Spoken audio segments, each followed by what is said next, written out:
Kuning mas lah ni.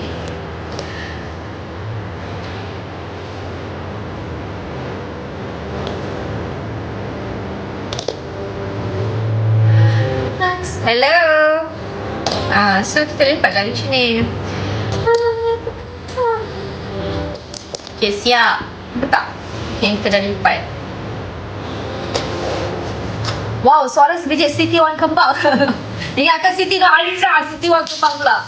Apa yang nampak tinggi ya walau tengah bersilar. Itu sebab I letak I punya phone tu dekat stand. I tak masak ni tak. Tak masak wak hari ni. Allah Akbar. Kita tak masak hari ni wak. Kita lipat kain.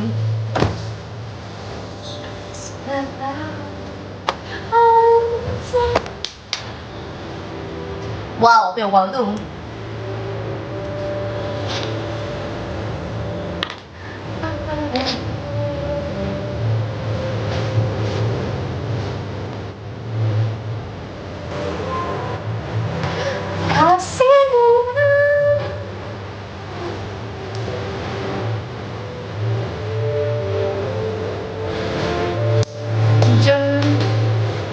Hi, Wak. Hello.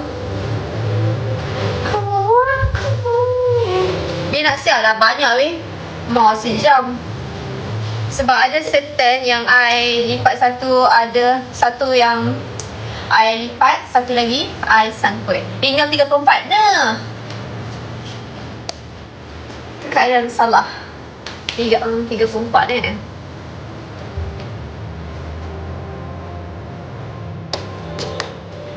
Nampak? Kita lipat tu. Ni kita lipat wak. Kita pandai lipat wak. Orang kampung kita, hai. Kampung sebelah mana?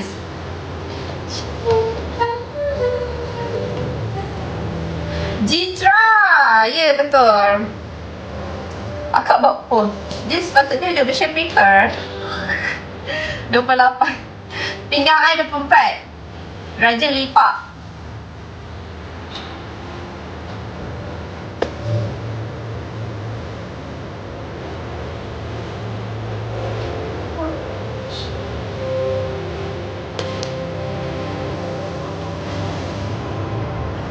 I tak masak kedai tak. I tak masak wak. Hari ni kita lipat baju wak.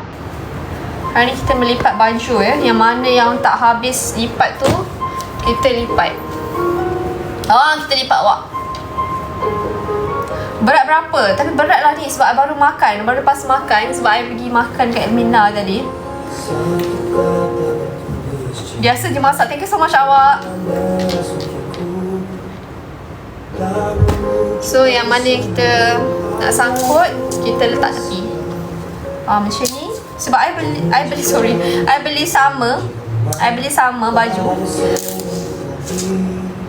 Hari tak masak tak. Hari tak masak wak. Hari ni kita lipat baju. Kita settle mana kerja rumah yang belum settle.